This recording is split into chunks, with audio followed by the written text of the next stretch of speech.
Hello, everybody, and welcome to Human Happy Hour. I'm one of your hosts, Rena Goldman, and Jason Argento is your other host. Hey, Jason. Hey there. And today, our guest is Ben Carollo. She is the host of Bleep Blomp Ben on Twitch and of Galaxy Brain on TYT's Twitch channel. She's a former Air Force intel analyst and veteran, has 5 degrees, and has managed congressional and state Senate campaigns and ran for the Minnesota House of Representatives. So welcome, Ben. Hi, how's it going? I know. I have the same thing. It's like you're talking, chit-chatting, and then you get back on, you're like, hi, how are you? Yeah, right. Seriously. Was that too, like, I put on my journalism hat? It was much. Amazing. We messed it up because we were like, hello. Yeah, I don't think I've heard my resume out loud from somebody else before. Usually people hang on to 1 or 2 things. Oh, really? Oh yeah. No, most people kind of they'll pick one thing, right? Like, oh, she's trans. Oh, she's a veteran, or oh, she's got a master's degree. Kind of whatever's most relevant to the situation. It's kind of the first time I've ever heard a whole intro of all of the things. It's pretty wild. Yeah. Well, we're interested in all of the things, right? Like, that's why we have you here, right? Like, you got a cool background. Oh yeah, and also it's interesting you said that because I was trying to make the thumbnail, and my ignorance, I thought transgender woman should be important in the thumbnail, and everybody was like, well, maybe that isn't what it is. And so it's one of those things where I'm not up on it enough to know exactly what to do and what to say, and sometimes I get a little lost with that, but I'm very flexible in on how to change it. So I changed it to what it says now. What are your thoughts on that? Like when is transgender, should that be something that's prominent? Yeah, I mean, honestly, it really depends on the context, right? So for example, if we were doing if that was most of the content was talking about transition and stuff like that, then that would make perfect sense and be fine. For me, for the most part, right, it's not a highlight in a lot of the stuff that I do, just because I'm not a world expert on trans issues or anything. I just, coincidentally trans, right? Okay. It's not necessarily my field of expertise outside of my general knowledge of the social sciences and sociology and stuff. But even then, that's part of just a broader framework of understanding gender between cultures throughout history, not necessarily the specific issues that are facing people in the United States today. So if that was the topic, if the topic was about trans stuff, then it makes perfect sense and it's totally on board. But there is sort of this larger trend, I think, of basically if somebody is trans, right, or if they're queer in one way or another, that kind of being their header and that kind of replacing everything that exists within their resume, which a lot of trans people really don't like, for very understandable reasons. I mean, think about it, that would be I know this is an extreme example, but imagine somebody who's interviewing Barack Obama and they just were they put in the header interview with a black man in America, right? Well, obviously he's got a little bit more qualifications than that, you know what I mean? Yeah, totally. Yeah. So yeah, and a lot of trans women are epidemiologists, psychologists, doctors, teachers, lawyers, all these things. So really impressive careers, impressive people. And a lot of the times when they get brought on television or something, they're just sort of introduced as trans woman, you know what I mean? Right. Yeah, that's pretty much what they corrected me on, because in my opinion, I was like, it's super important because I think it's important for people to know, hey, this might be something that can can have more information, about, because I think it's something that still needs more information out there so people can be more normalized to it, so that they could stop being such weirdos, Yeah, no, 100%. I mean, this is a big struggle, even within the trans community, because with transness, right, there's a safety that comes with being cis passing, right? Cis what? A lot of cis passing, like passing, like people would look at you and assume that you're cisgender. They wouldn't assume that you're trans. Okay. So like there's like a safety in that, and there's like a lot of trans women who, for them, passing is like really, really important. And so clocking somebody, which is like sort of recognizing them as trans, is something that is kind of impolite to do. It's not something that's very polite to do, but like obviously somebody that is trans, and I know a lot of other trans people feel the same way, we like to know and see other trans people succeeding in different aspects of life. We like to see other trans people living their best life. And so there's that tension there where it's like, we want to be able to find trans content creators, trans experts, trans folks in general who are like doing really awesome stuff. But we also don't want to be like clocking people, and sort of like calling people out, so to speak, on their transness just because like we want to see or hear about their experience or success. So like your thoughts, I think, are perfectly legitimate of like, hey, here's a trans woman with this resume that we're going to interview. That's fantastic. But also at the same time, the tension with, how do we make sure that being trans isn't her entire identity when it comes to like interviewing somebody? And so that like it's a very, very understandable tension sort of between those two things. Oh, wow. Yeah. Yeah. So Jason, I like to go with whatever the person wants to do, because like everybody's different. So, I'll lean into like, how would you like to, identify, or, and if you like what you were saying, like if being trans is front and center and that's part of the interview, then it would make sense that somebody would want, to put that front and center, but then some people don't. And so, then you would go with the other accolades and things, that we would be talking about. But yeah, when in doubt, always ask. And preferably before the stream, right? It's like what we but, so should we dive into like, you have all of these interesting, things in your bio, and we kind of want to like connect the dots, right? Like, how did you get from military, right, like to then going to cybersecurity to Twitch streamer? Can you kind of like walk us through some of that? Yeah. Okay. So so I guess it all kind of started off like I started off, I technically signed up for the military when I was 17 years old. I wasn't even 18. I had to get my parents to sign on board. And like there were some hangups, so I ended up like not actually joining until I was 18 and like going to like basic training.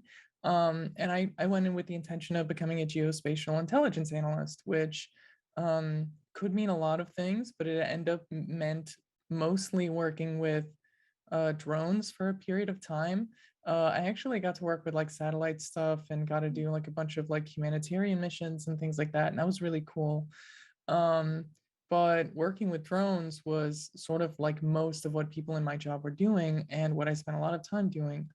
And so with that, I mean, when you work with drones, you like see a lot of things.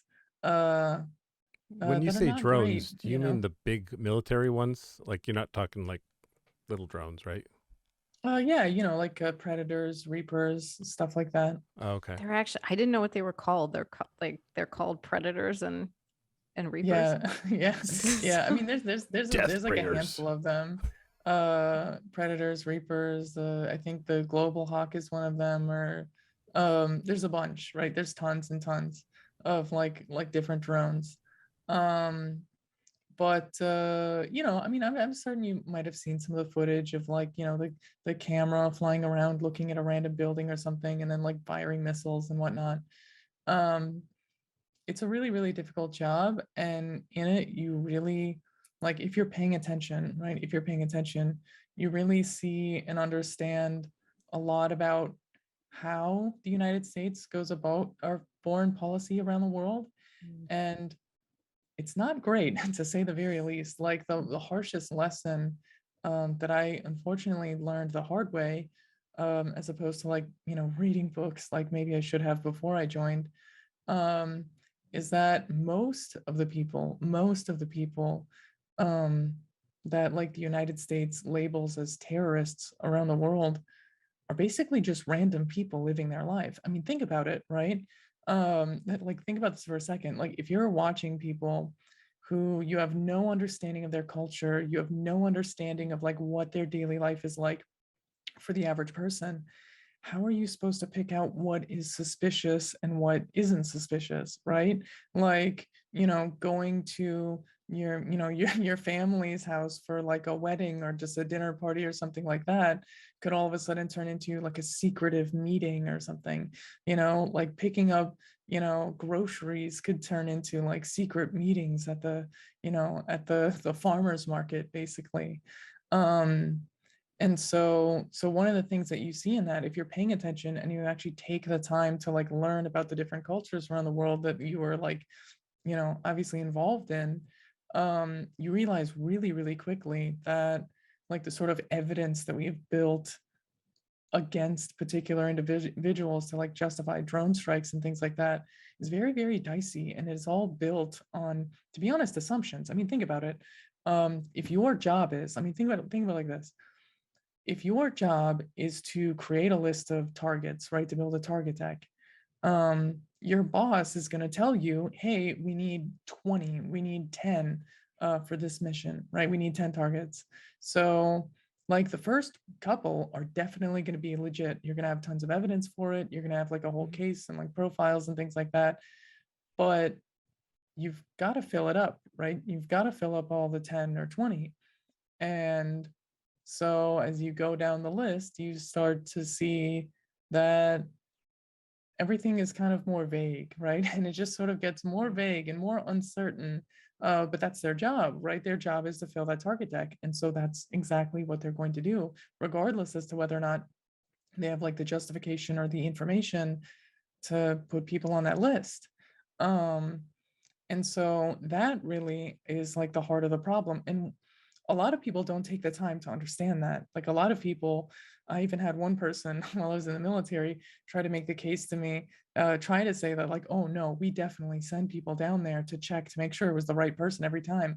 And I'm like, have you ever seen those people? Have you ever seen those people? Like, so they have really ridiculous assumptions, even the people who work in this.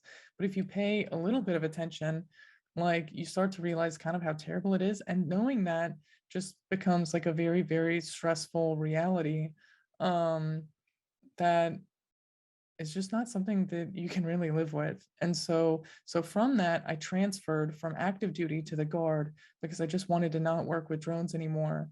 And that's when I switched to cybersecurity.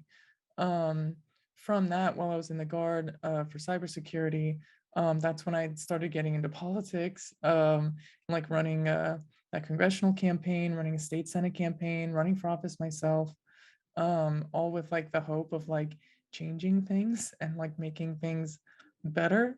And then in that, you start to see the problems with the structure of the way that elections work, the problems with the structure of the way that like politics works in the United States.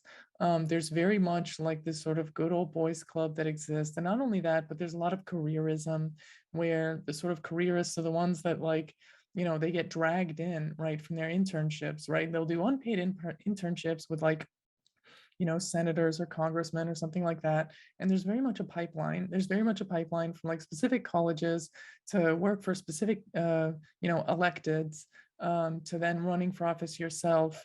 And so it's a very sort of tight knit group of people that, for the most part, are deeply interested in careerism. They're not really, a lot of them are sort of just rich people that see politics as like just like an edgy sort of career and not really as like this like life impacting, life altering thing.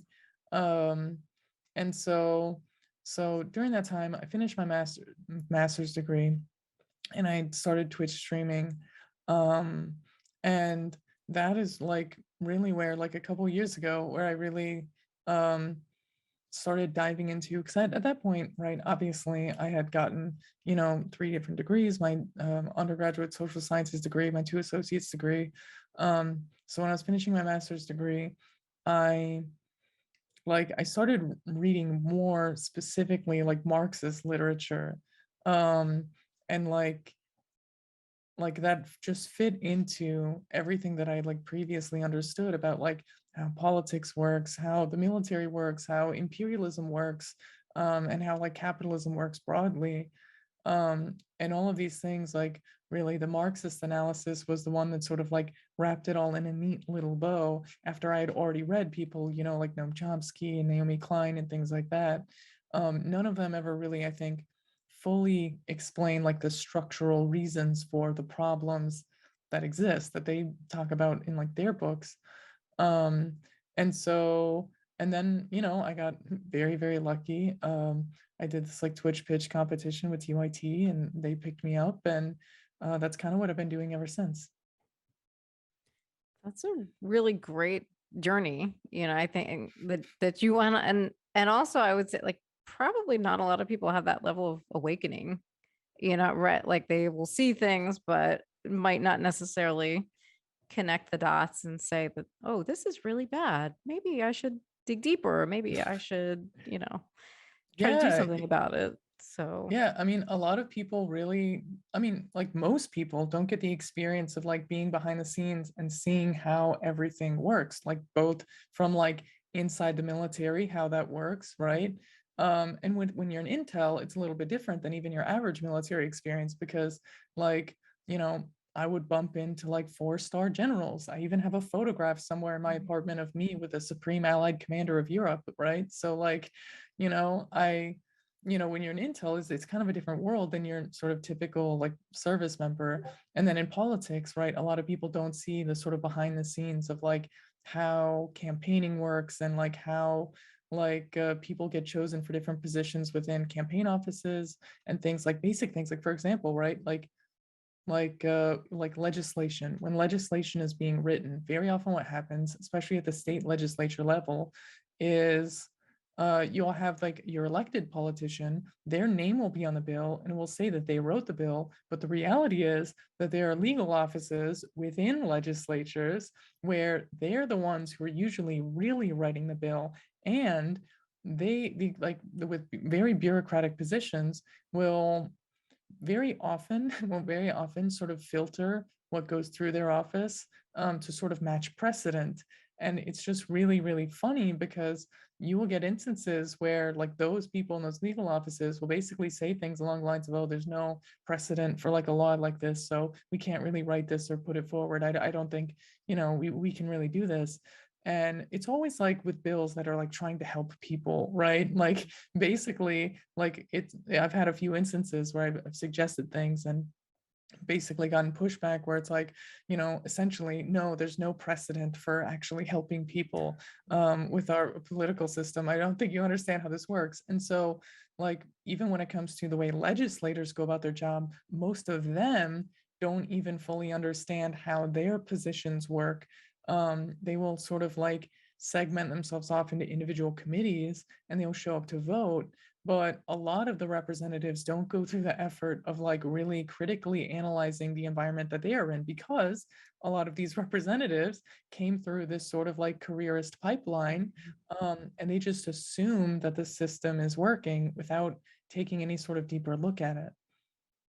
yeah, and even to have an internship like that is unpaid, that's a privilege. So Yeah. that automatically, I mean, I can even, I mean, I'm okay now, but I could, when I was in school, like in college, I didn't have an internship during school because they were like, oh, we don't do paid internships. And I'm like, oh, well, I work and I have to pay rent. So, Yeah, yeah. yeah, like, so that's, yeah, I mean, that's kind of a part of the you're shut out, from the beginning there. So, yeah, and I'm kind of stuck on this, like, so when you were talking about like these missions and they have to pick like how many people, or how many threats, where do these arbitrary numbers come from? Like you have to identify 10 or 20 or Yeah, well, so, and this is where, like, if you look at the system and structure, it all makes perfect sense in a sort of like really horrific kind of way. Um, because, so let's go to like the commanding officers of the squadrons that run these missions. Their OPR, right, their officer performance report, is basically going to be ranked against other officer performance reports, and that's going to have a big influence on promotions. So they want their OPR to look really, really good. And the best way to do that is to show that they're already in charge of a lot of work, right? And they're already doing a lot of things. So they want EKIA, right? Enemies killed in action. They want those numbers to be high. They want the number of missions to be very high. They want like, you know, they want a lot of birds in the air to prove that they're in charge of a lot of things. Well, so their individual incentive is to make sure that there are as many flights as possible, right? Doesn't really matter whether or not there's a high threat or anything like that. They just want to keep the mission going, right? They want to keep the flight going. So from them, it is really an issue of we need to make sure that we have enough targets to justify flying this aircraft, because if we don't have enough targets, then they won't let us fly the mission, right? Because it's kind of like a lot of use it or lose it budget system that the military uses.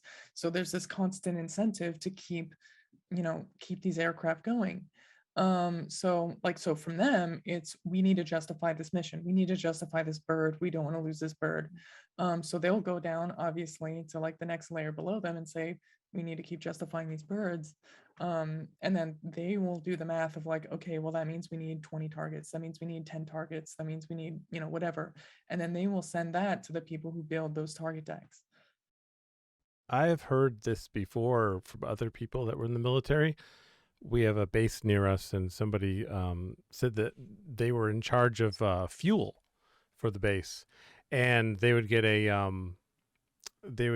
budget, and if they realized that by the end of the year they had too much fuel left, they would actually just waste the fuel so that their budget wouldn't go down for next year. It's like, really? Like, that's just amazing to me, the wastefulness of that kind of stuff, and having to make the numbers. Yeah, I mean, and it gets really grim when you're talking about like wasting fuel is already bad because climate change is destroying our planet, but then when you're talking about like flying aircraft that have weapons on them, right, and basically saying we need to drop this many bombs, otherwise my performance report isn't going to look good, and otherwise we're going to lose an aircraft and have a smaller budget next year, right? That's when you like literally literally people are basically dying, not for freedom or anything like that. It's for people's performance reports. Which obviously has to do with money that the military industrial complex is trying to make and have influence on the people in charge. I mean, I'm just spitballing here, but it just seems like that's probably what's going on. Oh yeah, most definitely. Like, because that's the thing, right? Like, the more these aircraft fly, the more we need to buy these aircraft. And so, like, there's this, the structure is built on purpose to make sure that the military budget is always expanding, that there's no option for it not to expand, because people's very careers depend on keeping this level of funding that we have this year and then adding more next year, right? So long as people are hungry for promotions in the military, which of course they will be, there will always be this drive, not only from the military, but also from the military industrial complex that profits off of that, for ever increasing military budgets, regardless as to whether or not there's any actual threat out there.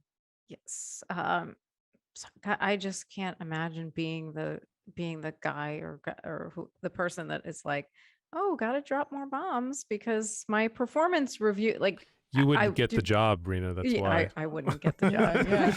Well, but do people have a sense of, like, did you meet people that had any kind of sense of like, this probably isn't good, or like those people are just not going into that line of work, like they're just sort of fine with it? A lot of people don't like, so there's a structural blindness in this, right? There's a structural blindness, right? So I think the point where it'd be easiest to know this would be to be the person building the target deck, because like the people who are like the commanders, they don't necessarily know all the details of these target decks. They don't know whether or not, they know that the target decks are being filled, but they don't necessarily know what they're being filled with. They assume that everything is all good intel. And so there's a structural blindness, and even the people who are like responsible for like carrying out the missions, who are like watching the feeds and things like that, they don't necessarily know that that information might not be all that great.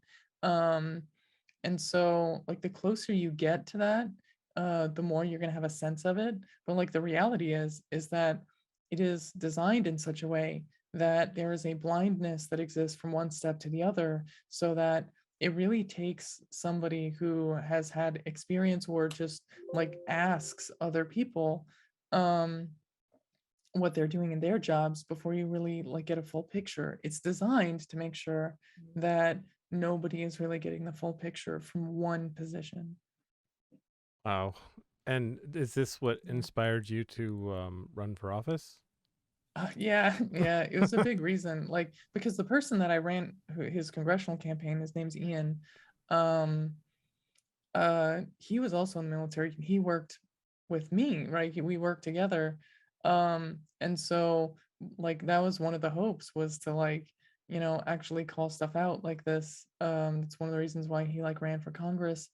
Um, that was kind of the hope. But then once you see and you actually try to run for office and you see like how the system works inside of like the electoral sphere, it's really, really hard not to get like very doomer. And you would basically have to build an entire career around getting into Congress, right? It would take basically like decades of work to get to the point where you've like entrenched yourself within these like careerist institutions, to be able to even get close to having the type of financing and like other political support that you need to just run an effective campaign.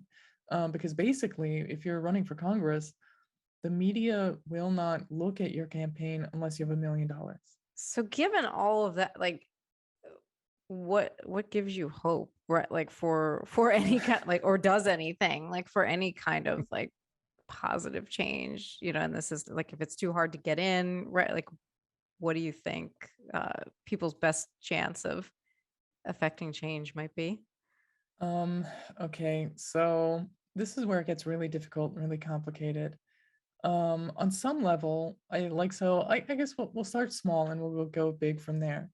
At the smallest level, like if you want to make change in the electoral sphere, it's a lot easier to like break into like a city council meeting and like push for like bigger structural changes. Like, so for example, right, the real estate lobby is a huge, huge lobby, and it's a huge impediment to like change, right? It's a huge impediment to change. Like real estate lobbyists, people who are, you know, like big landlords and these corporate investors and stuff like that, they tend to be some of the most reactionary. So if you're a city council member, and you want to like deal with some issues there, you could literally push for like land reform projects. You could push for like housing cooperatives. You could push for, you know, bread and butter stuff that improves people's material needs, that helps get landlords out of town.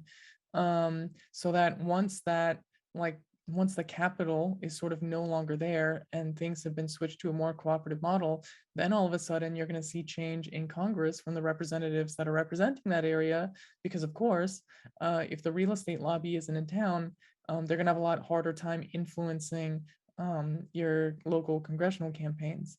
But then there's the more material aspect, because this is where I think one of the most important things for people to understand, that is the politics of the material, right? Not the politics of the procedural. The reality is that, like, if you imagine like a critical industry like transportation, right? A few workers at a few different train stations, for example, that do like shipping and handling, um, they could basically shut down the entire economy of a city if they really wanted to and they wanted to organize. And there's a few other industries where, um, you know, workers could do that together. So like coordinated strikes, right? And workers basically like doing strikes or slowdowns, even boycotts, things like that can make a really, really huge difference. Because the reality is, if we know that politicians by and large work for giant corporations, and these giant corporations start to see the economy go a direction that they don't like it, and we recognize that these companies can't make any money without the workers that are working there, well, then you start to realize that a couple of rail workers going on strike could basically, like, I mean, honestly, if every rail worker in the United States went on strike tomorrow, we would have Medicare for all overnight, if that's what they were asking for. Um, you know, because whenever people in power are scared of their bank accounts, then all of a sudden change happens really, really fast.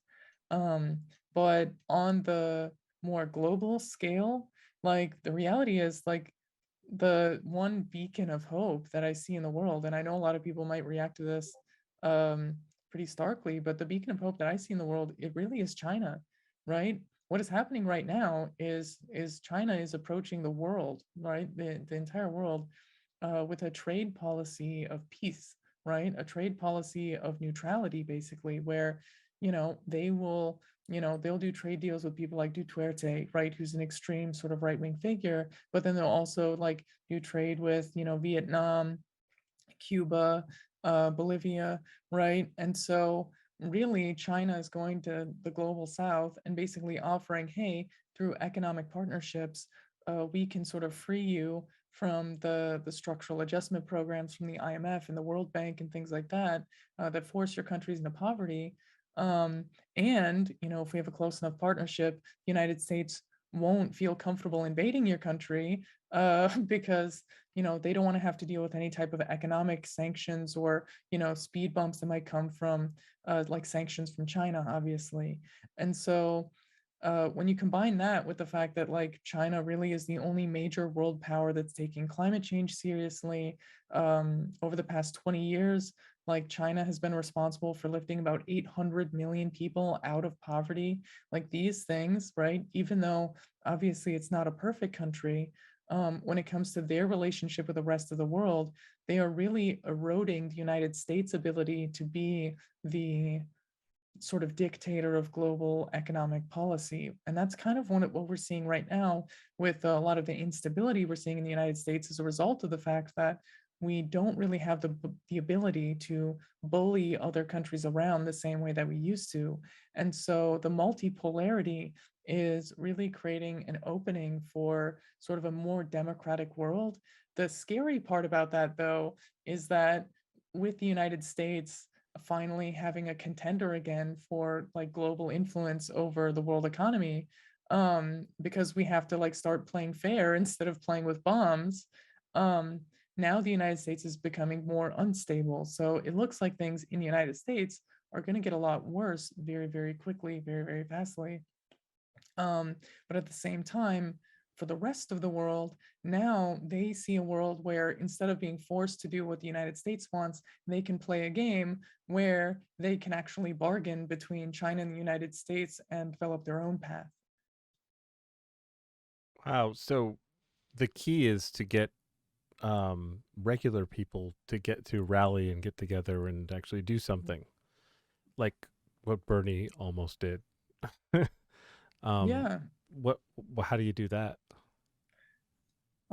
Well, I mean, with that, it just is really difficult because like a lot of Americans, like, I mean, for what I said about China, for example, there's a lot of Americans that have like really strong ideas about what China is. And the reason for that is a lot of Red Scare propaganda, right? That's not to say it's a perfect place, but that Red Scare propaganda, like, is really, really deep seated in the United States. And so, like, when you have people running around talking about, like, oh, all these socialist countries, they're evil dictatorships, even though, like, by any reasonable measure, they're democracies, right?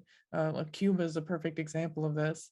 They actually just rewrote their entire constitution like 2 or 3 years ago, and in a public referendum, something around like 90% of the population voted in favor of their new constitution. So like, you have these like democracies that we try to paint as like these evil, like authoritarian dictatorships or whatever. And so whenever you have people like organizing workplaces, like the sort of anti-communist sentiment that exists within a lot of Americans really really is one of the biggest barriers, because like a lot of people, when it comes to labor unions are terrified of being labeled as socialist. So they end up structuring themselves in such a way that is more amenable to those who are in power here in the United States. And so when you have labor unions that are less willing to be confrontational, then you get this working class sentiment against labor unions where they feel like the labor union isn't fighting for them. But at the same time, if the labor union was fighting for them a lot harder, then all of a sudden you start to see all these people saying, oh, that's communism, how dare you? Um, and so that really, I think, becomes one of the biggest challenges, is sort of getting people to recognize that capitalism isn't working, but not only is capitalism not working, but like socialism is actually a pretty good option. And so as long as people are taking socialism off the table and they're refusing to engage with any type of like Marxist politics, their anti-capitalism has nowhere to go. Their anti-capitalism really has nowhere to go. So it's hard to like build any type of unified effort, because then all of a sudden it becomes a situation of herding cats. Everybody wants to reinvent socialism without the word socialism. They've all got their own unique ideas about how to do it. And they're not engaging with any of the like tried and true methods that other countries have done, right? They're not willing to look at like workers' struggles in Vietnam. They're not willing to look at workers' struggles in, Cuba or Bolivia. And if they're not willing to look at those successful workers' struggles, then we're sort of doomed to follow a path of sort of disorganization that just has proven itself not to work. I mean, you can just look at the previous labor movements in the United States, for example. Basically, all it took to squash those movements was for the United States military to basically kill and or imprison some of the major leadership within those movements. And so really like anti-communism and Red Scare propaganda is a really, really big barrier to getting workers to organize within their own workplaces. And that's not to say that everybody needs to be like a super like educated like Marxist that studied all the theory, but just knowing enough to not think that communism is this ultimate boogeyman is really what it takes to understand the material power that comes with workers withholding their labor and really understanding what those demands could be. Because ultimately, the difference between like a liberal approach to unionization and like a socialist approach to unionization really rests in the question of the relationship to capital and the relationship to power. Socialists want to change the relationship between employers and employees. Socialists want to change the relationship between landlords and tenants, right? A liberal reform just asks for more concessions within the existing framework. But as long as we maintain the existing framework, that still leaves the landlords and employers with all of the bargaining chips. And then you have to find yourself fighting the same fight, every couple of decades, like we're doing right now. And so we really just have to get people to a point where when they're organizing, when they're going on strike, they understand the material power of the position they have as workers and are fundamentally asking for structural changes to the relationship that workers have with their workplace, structural changes to the relationship that tenants have to the buildings that they live in, and pushing for, cooperative models and calling for a restructuring of the way that the American political system works on the whole, because ultimately, by design, the United States was not designed to be a democracy. It was very much designed to be a dictatorship of capital. It was designed to be a democracy that was exclusively for the rich, by the rich. And you can see that in the structures of the Senate, the way Supreme Court justices are appointed. The founding fathers were actually very clear about this. James Madison talked about his opposition to what he called the tyranny of the majority, which a Marxist would refer to as the dictatorship of the proletariat, which is to say the state works on benefit of the workers to suppress the exploitation that comes with capitalists. And so without that understanding, and with all of this Red Scare propaganda that people have, really there just becomes these big hangups where people will go on strike, they'll fight for an extra $2 an hour, and then everything they fought for will be erased within 5 years of inflation. You have a very good ability to drop a lot of information Oh my into God. but these are going to be really great educational clips, I think, really. Yeah, you have a crazy memory. This is amazing. It is. It's really great. Yeah. I kind of want to, I guess, break it down to like, what are the three things maybe that you would like for somebody that knows nothing about this? Like, what is the like intro 101? What are the three things that basic things maybe that you wish people could start to learn or would know? Yeah. So the first thing that you have to understand is that ultimately workers are the ones that hold all the power, right? Capitalists can only make money if workers are going to work. So withholding your labor is the most powerful thing that you can do to bring the economy to a screeching halt and make demands. The second thing is that when you do go on strike and when you do organize for change, you need to fight for things that change your relationship to power in the workplace. A perfect example for a starting off point, if workers are going on strike in a grocery store, for example, um, one thing that you could make in really easy, quick demand is to demand that the workers set their own schedules, right? Collectively, that management doesn't get to decide scheduling, that scheduling is done democratically by the workers, either through a communal process or through an elected representative to from the workers to do the scheduling, so that workers can be the dictators of their own schedule within the workplace, and that employers can't be the dictators of your schedule. And then the third is to understand that when you fight for these things, it is going to be difficult and you are going to be taking a risk. And the reality is that the response from especially the United States historically to different types of strikes like this is an explicitly violent one, right? It's an explicitly violent one. And so there's really an importance to make sure that if you are going to organize strikes like this, to really like demand change structurally, you need to be like, you need to make sure to keep yourself safe, right? You need to make sure to keep yourself safe, really whatever that means to you. Um, because like historically, I mean, just look at the Battle of Blair Mountain. That's a pretty extreme example where they brought in the United States military to literally kill workers who were organizing their coal mine. Where was that? That was in West Virginia.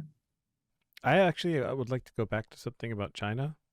That's all Yeah, right. most definitely. I watched one of your shorts, I believe, where you were talking about how China is actually a democracy, which you touched on a little bit ago. And the thing that went through my head, and I might just be conditioned to this, was, oh, sure, they have voting, but if anybody votes differently, they'll be killed. Like that's what I've been taught, and I haven't questioned it because I don't think about. I just haven't. I haven't delved into that. What makes that? Why do I think that, and why is that wrong? Yeah. Well, I mean, the reason why you think that is, and it's very understandable for somebody like if you grew up in America to think that, because that is how the United States paints China. Like we paint China as though that they're like, super suppressing of dissent and things like that. And but we need to understand the reasoning for that. One of the reasons why American capitalists think that China has such extreme restrictions on freedom of speech is because American capitalists literally believe that money is speech. They literally went to the Supreme Court to prove that. China has public financing of their campaigns and they do not allow any campaign spending, right? They don't allow any campaign spending. It's all government funded. No private funding is allowed. And if they find that you have privately funded campaigning, they will nullify the election. They will nullify the election, and odds are you're going to face corruption charges. So, like, if you're an American capitalist and you want to influence the politics of China, you are going to find yourself having a very, very difficult time. But when you look at the actual process, it's really, really interesting. And to be fair, it looks a little bit sterile compared to the way we do politics here. But from their perspective, they might consider political campaigning in the United States to be vulgar. Because really, when it comes to campaigning in China, you're supposed to put up your resume and basically write a cover letter, right? That's basically it. And it's not even about promises, right? It's not about campaign promises. It's about, here is my thought process about why I think I would make a good representative. And then here's my background, and things that I have done sort of in my personal life that I think make myself a good candidate. That is really how campaigning is done. All of that information then is sent to the voters for the voters to look at the different candidates and then decide who they want. And China actually uses an approval voting system. I'm not sure if you're familiar with it. It's kind of similar to ranked choice voting, but you basically mark off every candidate that you approve of, so that the candidate with the highest approval rating is the one that wins. So So it looks really sterile. It looks very much like it's not political campaigns, but not every country does political campaigning like we do. And I think we have to admit that the way that we do campaigning incentivizes this sort of like, honestly, cringe, right? Like, let's be real, right? It incentivizes cringe because the easiest way to get clout and attention is to be incredibly cringe and have people attack you on Twitter and retweet you and say, wow, look at this inflammatory thing that this person said. Whereas the Chinese political system really incentivizes a sort of professionalism and a sort of reservedness in terms of like, your job is to basically be a bureaucrat for the people to make sure that their needs get met. Um, and it's just a fundamentally different approach to politics because, and this is where it gets really wild, it only takes 50 people to initiate a recall election from a local people's Congress in China. 50 people is not that many people at all. And so these are people whose positions is very dependent on keeping as many people happy as possible. And not necessarily to make immediate short-term radical changes, but to gradually improve things over time. And so when we look at it from the United States, we see it as, well, they're not arguing with each other, they're not screaming at each other on Twitter, they're not, they're not doing these campaign ads and things like that. But it's just a different way of going about democracy. And we can have conversations about whether or not like everybody thinks that that's like a good system or a bad system, but ultimately like a lot of Americans have a tendency to call that not democracy, but I feel like it's hard to say that that's not democracy. It just has a very different approach. It's just a completely different approach. And I also want to dispel one myth. A lot of people think China's a one-party state. At the National People's Congress, there are 8 political parties that are represented, and there are, I think, somewhere around 100 representatives who are unaffiliated from any political party. And there's no requirement to be a member of the Communist Party to run for office. You just need 12 signatures. In order to run for office, you need 12 signatures of people who say, yeah, I would like to vote for this person, basically. And so it's just a really tame system that is meant to intentionally avoid the inflammatory nature of political campaigns that happen elsewhere. And the reason why the United States, once again, to wrap around to answer your question more directly, the reason why the United States claims that that is, preventing any type of political dissent, really just rests on the fact that the United States has a long history of using money to influence elections around the world. And the fact that we can't do that in China makes billionaires really mad. So Star Trek. You're really switching to Star Trek. I'm pretty sure she likes Star Trek. I saw something on somewhere on her page. I'm not like, I haven't really watched that much Star Trek. I'm a big dork though. I watch explainer videos. Like, so for example, like the Silmarillion, never read it. Lord of the Rings, never sat through it all in one sitting. But I love YouTube explainers that explain the plot of those movies and stuff. So you get all the spoilers without watching. Yeah. Oh, I love spoilers. I love spoilers. Right. So you watch like Trek Culture or something. Yeah. Okay. Well, I just needed a little break because my brain was like, that's so much. I was like, oh my God. We can lighten it up, but I mean, fantastic information though. And I really, enjoyed diving into that. And I'll be watching it a lot when I edit, so I'll get it again and again, and so it'll sink in a little bit more. Yeah. I mean, I totally understand. It's like a lot of information, and it runs against like a lot of the things that we have as like assumptions about, I mean, that are built in. I mean, because the truth is like if you look at like countries like China, Cuba, the USSR, and things like that, most of what Americans know about those countries doesn't even come from the news. Most of what Americans know about those countries comes from like spy movies where there are these cartoonish depictions of like different countries around the world. And like when it comes to understanding other countries, the easiest way to rip the Band-Aid off is to just look at the numbers. If like, think about it, right? The United States has the largest prison population in the world. if China was jailing all of their the political opposition, right? You'd think that they would have a higher incarceration rate. Or you'd think those numbers would be somewhere, right? You'd think you'd be able to see some evidence of it, right? It's not like the Great Firewall of China completely prevents people from accessing Western media. They can use a VPN any day that they want to, post things on Twitter. There are plenty of Chinese Twitter accounts that I follow. And so just like if you look at the raw numbers, the United States is the most authoritarian police state that there is. We spend more on our police than any other country except for China spends on the military, right? The United States outspends every other country on police, outspends every other country on prisons. We have the biggest prison population.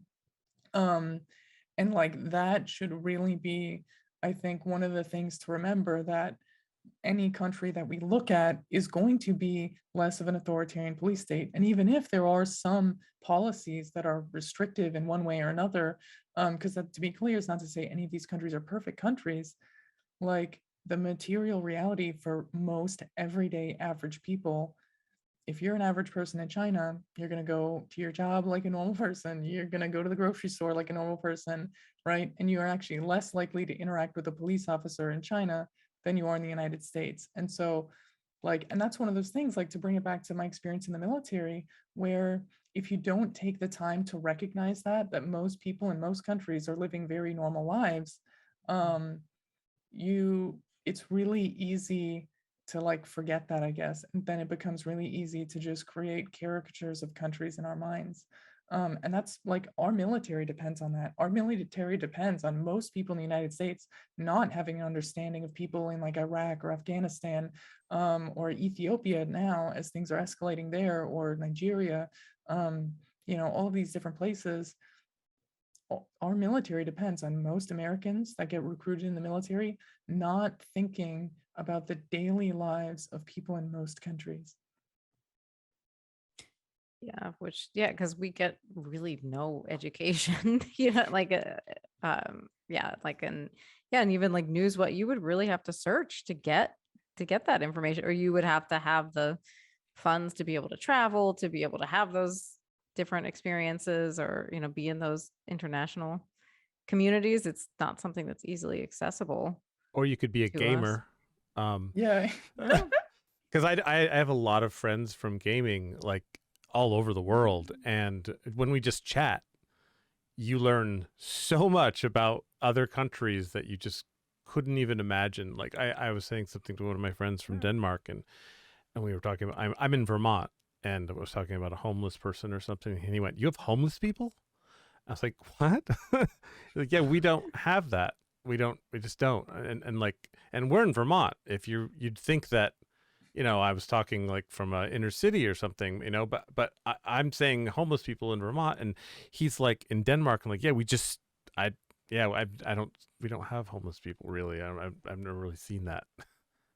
And he gets paid to go to college, and it's it's stuff like that really just kind of is really eye-opening for a lot of Americans that don't have the experience, and it's just I don't know, for example, because the United States is so off the board. If you go policy by policy, Joe Biden is politically closer to Boris Johnson than basically any political leader in Europe. But think about that. Boris Johnson, now when we think about Boris Johnson, we separate that from American politics, and we're like, oh, Boris Johnson is this far right figure. But the person that was the left-wing candidate theoretically in the presidential election last cycle is somebody that has policies that are nearly identical to Boris Johnson's policies. It's just these types of things that human beings are really good at segmenting different things in our mind. We're very, very good at not drawing a lot of connections, and sort of comparing our daily life to other countries. And there's a lot of normalcy that we have, and when we look at other countries, all the assumptions of normalcy go away. And so failing to connect that line that's normal for them, all of a sudden can kind of change your perspective a lot. Yeah, and then you go to the media companies, as someone was saying in chat.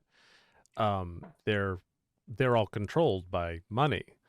So you Yes. have to turn to independent media, independent news, um, and then if you get big enough, you start to look like you might be, more of a big media company again. And so it's almost like it's like you start out and you might have some credibility, and then if you become too popular, now your credibility goes down, and that's kind of like a struggle, right? You know? Yeah, yeah, no, 100%, like seriously. And then there's obviously the reality where like, I mean, independent media can go anywhere. It can go in any direction because, I mean, like because by the very nature of being independent, right? You can get everything from, you can get everything from like people who like really go out of their way to study everything before they say anything, all the way to people like Alex Jones. You know what I mean? Mhm. Yeah. Yeah, that's true. Totally. I mean, I'm so happy to be working with Rena because she's a researcher and a organized person, and I'm more of a. I heard something once. I can't remember exactly what it is, but and then get kind of the gist. And there are a lot of people that just sort of go out there and just do that only, and then they don't have the someone that can check stuff, check facts. Yeah, yeah. Yeah. Yeah. So who do you listen to that you like for Um, like media? oh, that is a good question. I'm kind of like, so this is where it gets really interesting. I listen to like a lot of different news outlets, but I actually consume not a lot of news, so to speak, right? So I will read through things like the New York Times and like the Washington Post and stuff like that. I'm also a big fan of like CGTN, which is really great. Um, but most of what I know about the world is like reading books, really, right? I read a lot and a lot of books, because the truth is, things don't change that fast, right? For the most part, things don't really change that fast. And so, like, I think reading a lot of books to cover like the different historical background behind different countries is super, super critical because then once you have that background knowledge, then when you do engage with the news, all of a sudden you can put it in its historical context, right? And that right there is like super, super critical. I'll often make this joke that being a Marxist means remembering the news from 3 weeks ago. Um, because like you'll just start to like notice things where um uh like one country that's our ally will all of a sudden become like the big enemy. So like for example, China, right? A lot of people don't remember the pivot to Asia, but if you look at movies, you can see the impact of the pivot to Asia, right? So if you go back 20 years, you look at the early 2000s, right? You can see a lot of Chinese representation in media where there's like buddy cop movies where, a Chinese cop and an American cop, they're working together to like solve crimes in France or something like that. And China's painted as like, an ally of the United States, and their government is painted as being friendly. And that is because, right, obviously, for like the decade immediately following Deng Xiaoping's reforms in China, the United States thought that China was going to be basically working for like American capitalists to produce things for us. Then as China started to outpace the United States in terms of economic growth, then all of a sudden you get President Obama with his pivot to Asia, which I think happened around 2012-ish. Where now all of a sudden, as China's alleviating poverty, as China's like developing their own economy, they start putting restrictions on American capital. They start enforcing stricter environmental regulations. They start enforcing stricter regulations on things like housing to make sure that like the needs of the people there are met. And they are deprioritizing capitalism and like the interests of capitalists in China. Well, then you see the pivot to Asia, and now all of a sudden you see in movies, right?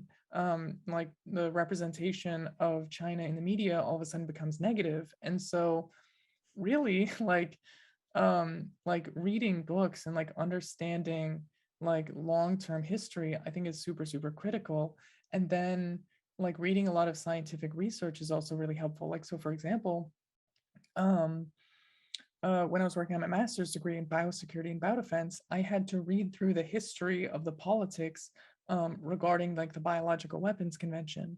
And when you read through the history of the politics around that, all of a sudden, all of the pieces fit together really easily. So like historically, like the United States has been the barrier to progress when it comes to enforcing international laws, especially regarding war crimes, for a litany of reasons, but especially because if you look at the Biological Weapons Convention in particular, um, the rest of the world, you know, Russia, China, and the other major world powers that have signed on to the Biological Weapons Convention, they want an enforcement and inspection regime. They want to make sure that there's an international body that is not accountable to any one country that can investigate biological facilities and make sure that no country is making biological weapons.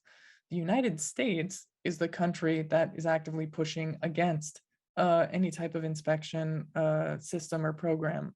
And so when you start to see that, and then you start to research the reason why, and it becomes like, oh, well, they're afraid that other countries are going to steal our trade secrets and develop their own pharmaceuticals. And then, you know, they're, you know, these private companies don't want, you know, outside people coming in to like look at their labs that they're working with and things like that. Then all of a sudden it starts to come into play. And when you tie that into, you know, learning about the history of war crimes that have been committed, which once again was like something I covered in my master's degree, because obviously with biosecurity and biodefense, you have to learn about the history and usage of like different chemical and biological weapons. Then you start to realize things like, you know, for example, the, you know, handful of cases where the United States accused Iraq of having chemical weapons and then bombed a baby formula factory. Or the time that literally for no reason at all, Bill Clinton just bombed a medicine factory in Sudan for no reason, right? Like they didn't even really bother to giving a pretense for that. They just, you know, it's just that the Sudanese people they just had their own pharmaceutical industry that started developing. And then all of a sudden we accused them. In that case, we didn't accuse them of anything, but we just went and bombed their pharmaceutical plant. And then Syria is the more recent example where Syria basically said, hey, we're not going to follow American patents when it comes to pharmaceuticals. We're going to develop our own pharmaceutical industry. And then all of a sudden, the United States accuses them of having chemical weapons. And so, like, these are the types of things where, like, you need to understand, like, this long-term history. You need to understand this long-term history where, you know, like, looking at all of that and seeing the way politics plays out internationally within spaces like the Biological Weapons Convention can sort of give you insight to the things that happen sort of everywhere else, right? And like, because the reality is, like, the United States doesn't care whether or not Syria was using chemical weapons. Like, they don't care, right? But the reason why they make the accusation public is so that they can justify bombing pharmaceutical facilities. You know, and regardless as to whether or not they actually did have or use chemical weapons, right? Just like Iraq, the United States didn't care whether or not they had biological weapons or chemical weapons. They didn't care if they were using chemical weapons. They cared that they were developing their own pharmaceutical industry. Wow. Can I just ask, change a little bit? I have just hit me. What was your childhood like? Um, That is a hard transition. Well, I'm listening to her say all this stuff, and I'm just like, I'm thinking about my childhood and how I was definitely not my path was not led to a point where I would be able to speak like this. So I'm dying to know, how was your childhood? What was it like? I mean, what's your path to this point? Because I mean, yeah, it's just very impressive. So I'm just curious. yeah, so I grew up in a really interesting situation, right? So like, so my parents are divorced. They got divorced when I was really young. Um, my dad's side of the family has a lot more money than my mom's side of the family, but I'd never really spent much time with my dad's side of the family. And I grew up in like a really difficult household, right? Like, um, basically, I was living with my mom. My mom had to work about 80 hours a week for most of my life. And so I have 5 brothers. I have 5 brothers. And so I was kind of like mostly raised by my oldest brother. And it was very much like always a little bit of a concern of like whether or not the house was going to be paid off, right? Obviously, um, there's very much, kind of a little bit raised by television, a little bit raised by video games, a little bit of just nerding out and just reading books as much as I could.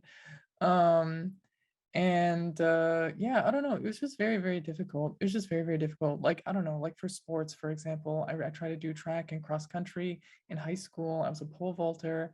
But that was really, really difficult for me because like if I wanted to eat enough food to have the energy to like be a pole vaulter, I had to get a job, right? I had to get a job so I could afford like that extra food that I needed. And so, like it was very much like a lot of, sleeve of saltine crackers for dinner type of situation.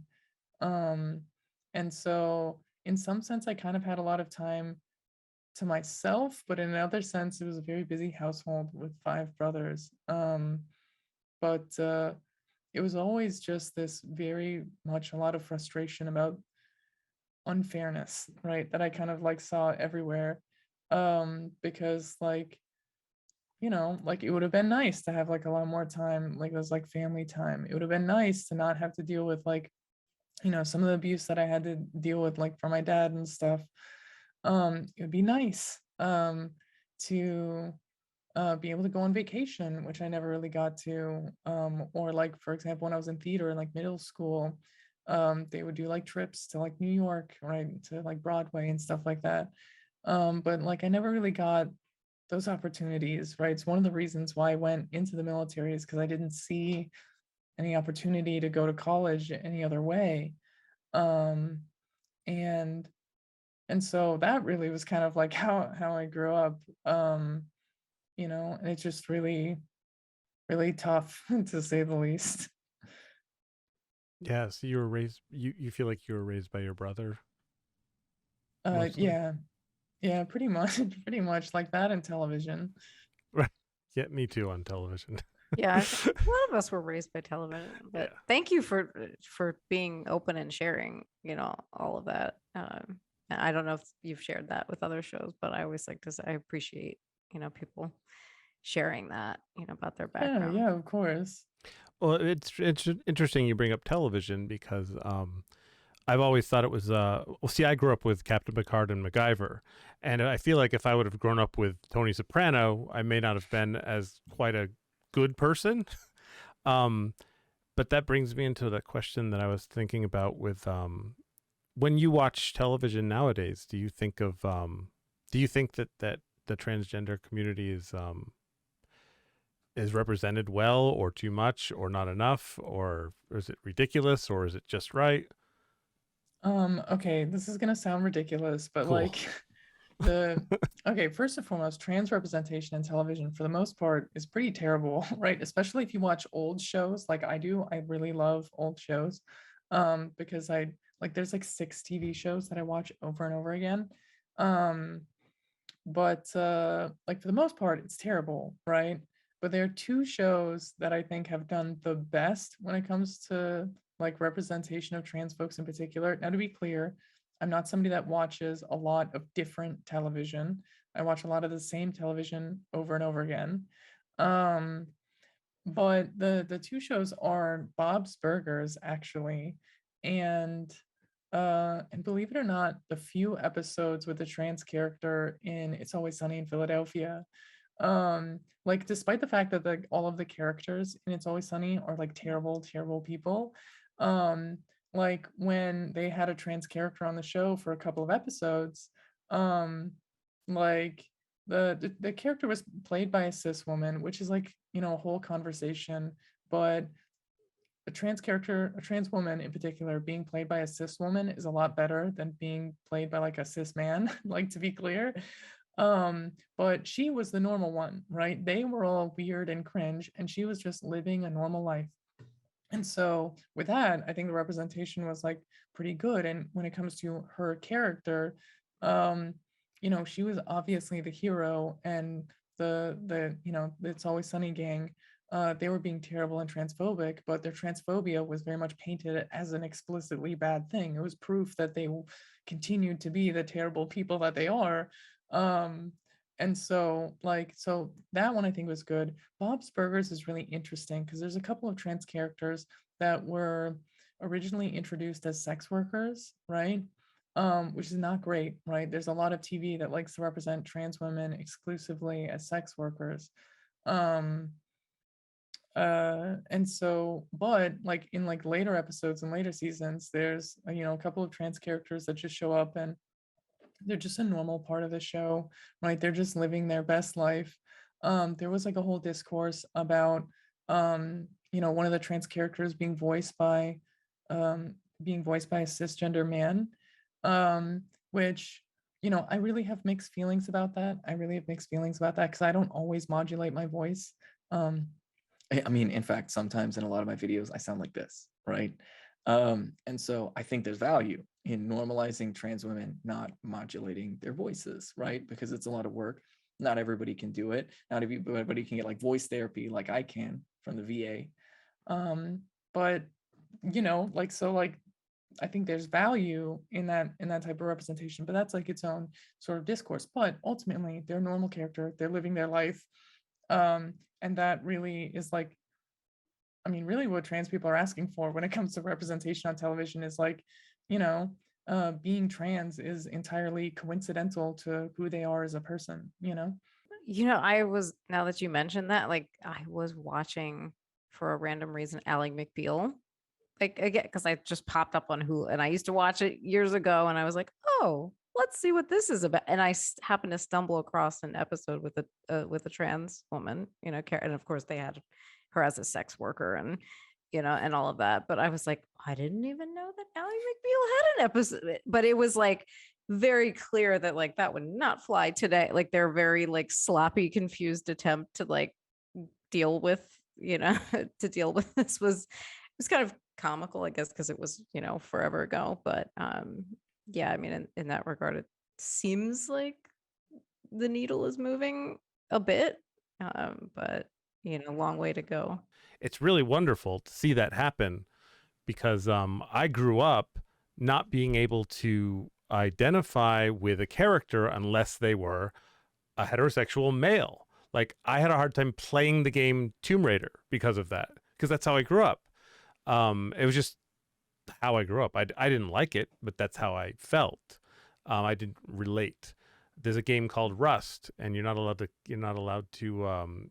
not able to select your gender or how you look.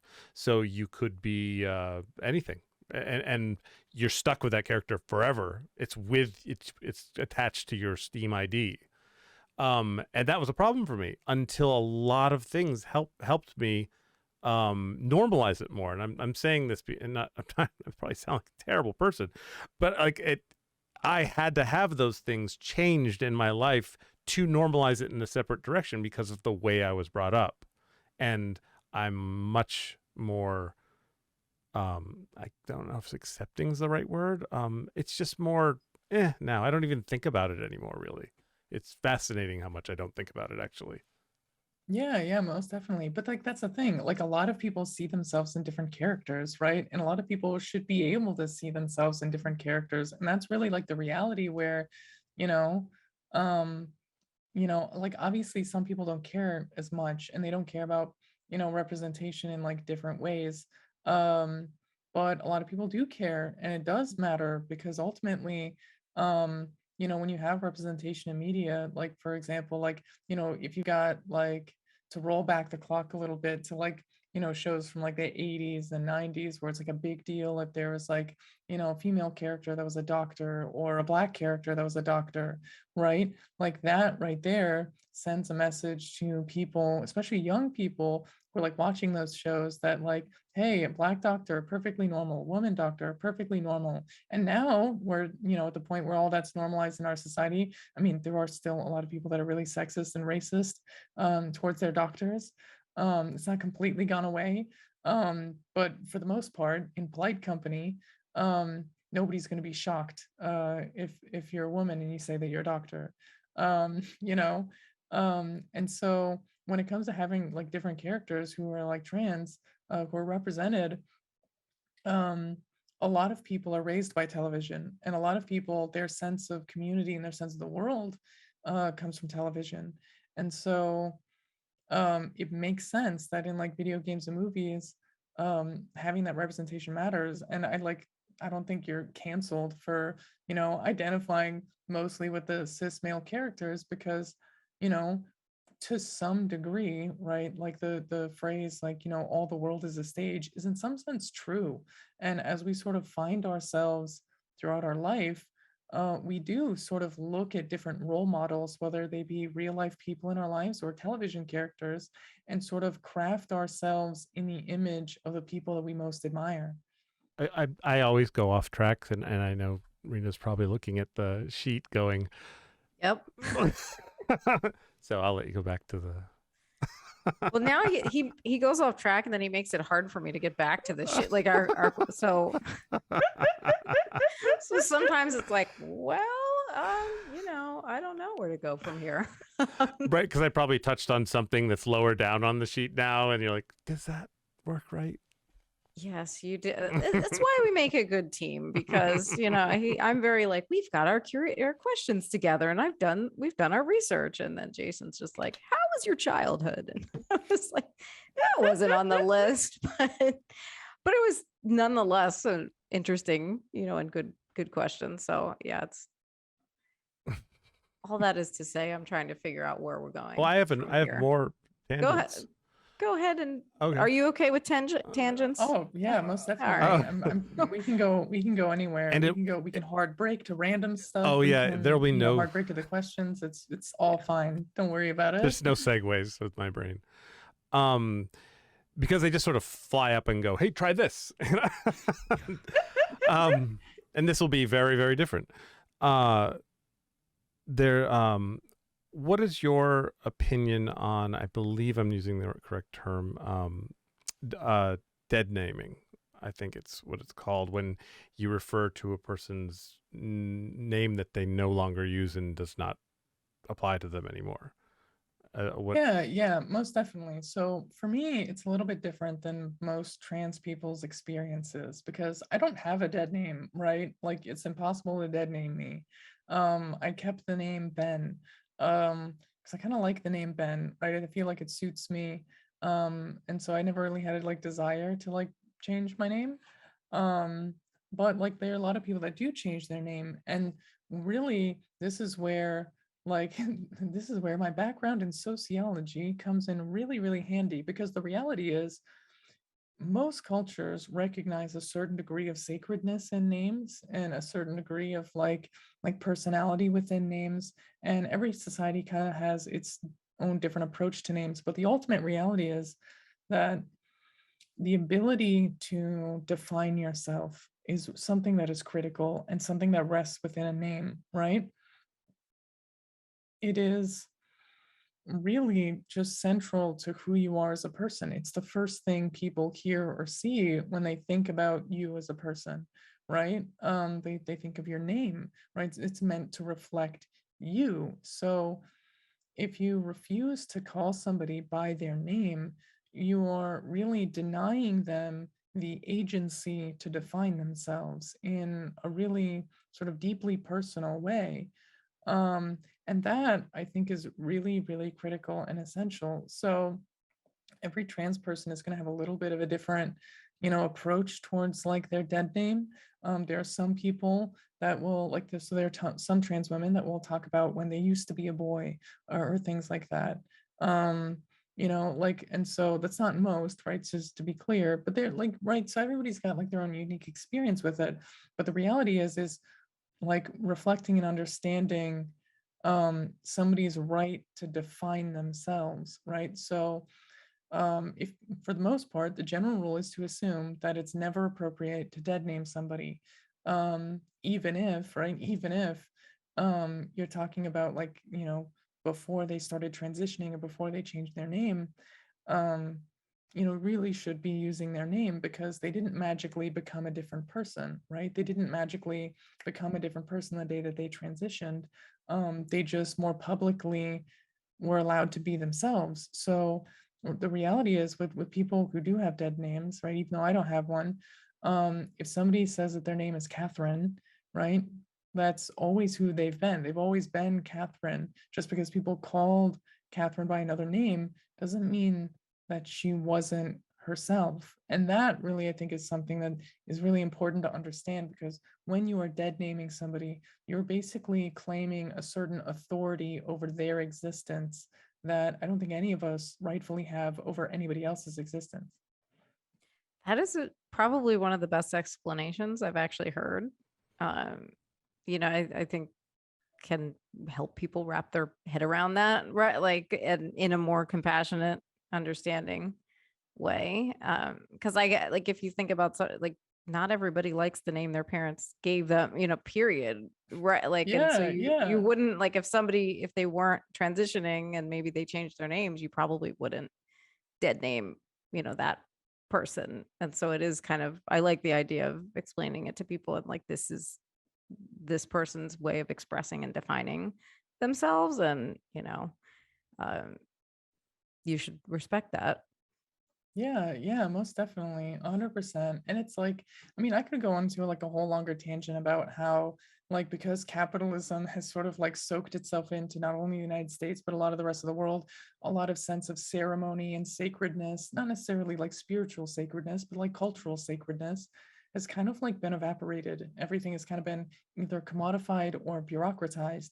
And so in that, like, there's not a surface level understanding that most like Americans have about what it means to have a relationship with your name, and like how that reflects your identity.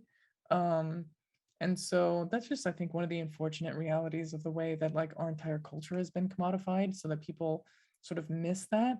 And that's one of the reasons why I'm very grateful that I studied like social sciences, and my focus within social sciences was anthropology, because when you learn about other cultures and the way they view things like names, I think it allows you to create your own meaning and your own understanding of how and what things should mean.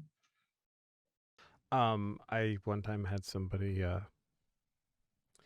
I was trying to understand it fully, because I always try to understand things fully. It ends up being, getting into the weeds quite a bit. And one of my really good friends said, I'll leave out some of the colorful descriptions that she used, but she said, imagine you're in prison and it's the worst prison and you were suffering, and it was just demoralizing, and you were always hiding, and your prison number was 83572, and you spend 15 years there, and you get out finally, and instead of someone calling you your name, someone that used to be in the prison says, hey, it's 83572. It would feel like, no, that's not me no, you're wrong. That was, and I thought that was another good way of describing it, and it made me really understand it. Yeah, most definitely. I think that is like a really good way of explaining, because like, I mean, especially when you're talking about trans people, right? Most trans people will tell you something along the lines of like, this is who I always was. I was just forced to pretend to be something else, right? And so, while it's not a physical prison, is a theoretical prison, like a cultural and societal prison of being forced to play a position in society that you don't recognize as truly yourself. Yeah. Yeah. I keep going. You might be back on track. We can go back to the sheet, actually. Yeah, go for it. Also, Yeah. I never got a hard stop for you. I don't want to like keep you. Oh no, it's not fine. I don't really have anything particular going on, so Okay. we can go for however long you both are planning on. Or so Rena will be the one that stops. I'll be the hard stop. Probably my bladder will be the hard stop. Well, unless we pause. You can go anytime you want. This is not. Don't be in pain. No, really, you could totally. I'm gonna in a sec. Everybody can. We can all take like a little break. We here. can- I have That a problem. still is like the thing that weirds me out, like with streams of like just the level of like things that people are doing while they're streaming. And it like, hold on, I gotta go. And then what is happening? Like, I don't know. Still like, I don't know. I can't get my head around it. But anyway, like Ben, when you stream, is it a little bit more like formal, or do you go, I gotta go to the bathroom? And I watched some of your stuff and it didn't look like you were doing, you were like eating soup, on the stream or Yeah, I anything. mean, it varies a lot. It varies a lot. Usually when I'm doing stuff with like when I'm streaming with TYT, because it's a set 2 hours, I like to make sure that I'm not taking a bathroom break during that set time block. But like also like, I mean, like I just started hormones like a few days ago, right? Um, and I've been like ravenously hungry. I've been just like wildly hungry in a way that I really haven't before. I just not somebody that has normally had like a regular appetite. Um, and so like I like the other day when I was streaming on Galaxy Brain, I had to be just like, okay, I'm sorry, chat. I'm gonna eat some chicken nuggets while we're talking about stuff. But in my own personal stream, right, on Twitch, yeah, like bathroom breaks, like eating food, all that stuff, like, yeah, I mean, you just like, I mean, but that's the culture on Twitch where it's very, very casual. Yeah, I like casual. I know you. I like. I guess because I've been in just probably the corporate world for. It's probably that. Like I just started. Like I wouldn't eat, and I'd have back-to-back meetings, and I like just started. I'm like, you know what? I'm just gonna eat my breakfast in the meeting, and like, and even then, I feel like I'm doing something so wrong. I'm like, but I just need to. You're so wrong. I know it's a challenge. But so anyway, I'm curious to get your take because we've got this on here. Like there's all of these transgender, laws and youth care have been, of course, like in the news cycle lately. And so, it must be taxing, to constantly hear this sort of stuff. And so I'm wondering, if you have any tips or ways that you kind of take care of yourself and your mental health amidst, this never ending news cycle that's throwing all of this stuff out there all the time. Yeah, I guess like for me, the default go-to is reading. Like I will just like start reading books. Um, like I don't know, for me, like if I'm really stressed about something, the thing to do is to listen to music or read books and like play video games, right? And like play something mind melting, like Fortnite where I can just goof around, or like Minecraft where I can just goof around. Um, like, yeah, because it is taxing. It is taxing to be steeped in the news all the time. And I find myself usually at least once every 3 months, I have to take like a week off just for like my mental health, because being soaked in the news is so bad for you, especially right now. Because I mean, the reality is with all these anti-trans laws, like as somebody who is like knows a thing or two about history, it's really, really scary because it's literally Nazi propaganda. Well, like what these right wingers are pushing right now, where they're like calling everybody that they don't like pedophiles, like that's literally Nazi propaganda. Like it literally, like if you look at the propaganda that was put forward in Nazi Germany, they were literally saying that there was this evil cabal of pedophiles stealing babies. Um, and like, and it like and one of the first people that they went after were trans people, were queer people. um I mean, literally, like the first trans woman to ever receive like bottom surgery, she was killed by the Nazis, and like the doctor's office that performed the surgery was raided by the Nazis, and like they destroyed like all of the records that they could find about like all of the queer folks that that doctor had been treating. And so this is something that happened 100 years ago, right? And so like it's really scary to look back at history and see the exact same rhetoric being used today, and some of the exact same things starting to happen legislatively in different states. Like it's just really scary. So yeah, you just have to step out of it. And for me, it's reading, right? It's reading. Now most of the reading I do is political anyway, but it occupies like a different space in my brain. It's like the intellectual space of my brain, as opposed to the this is my life state of my brain. You know what I mean? Yeah. Yeah. And actually to that point, I like to give people reading lists. And so like what is on your reading list? Like what are some of the things that you're reading now, or what are some of the things that you would recommend to people? Yeah, so let's see. Some of the more recent stuff that I read, like, okay, so right now, I think some of the most important books for anybody to read probably are No Shortcuts. I forget who it's by, but it's about labor organizing, the Jakarta Method, um, Black Shirts and Reds by Michael Parenti, and like I mean, I'm refreshing myself right now because I'm maybe writing a book. I mean, I've Oh, started it. We'll see when and if I finish it.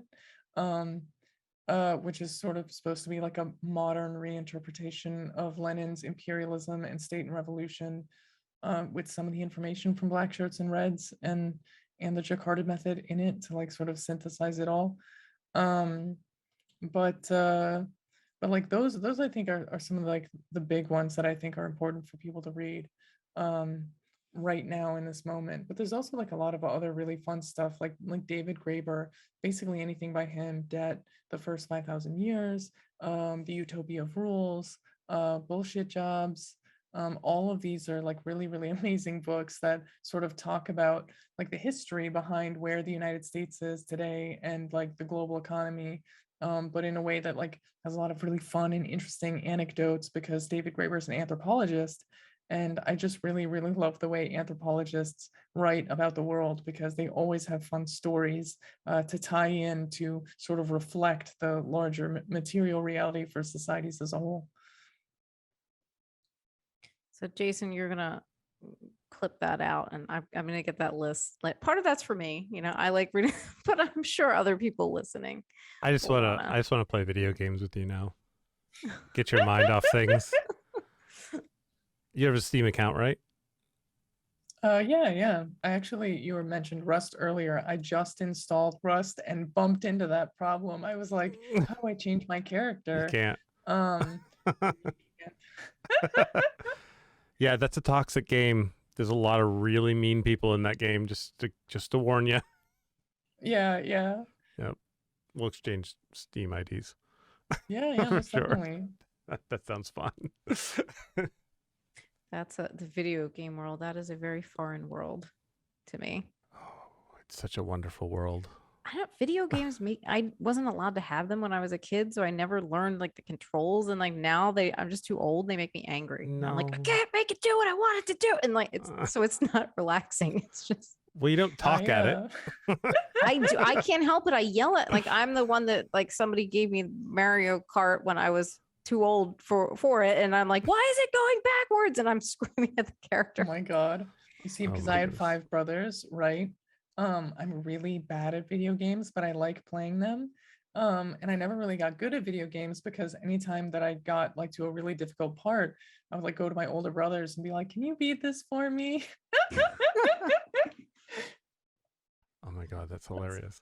But it doesn't bother you. So you consider yourself bad at them, but it doesn't bother Oh you. So yeah. I'm terrible. I play games to have fun. I play games to have fun. I don't play games to be good, right?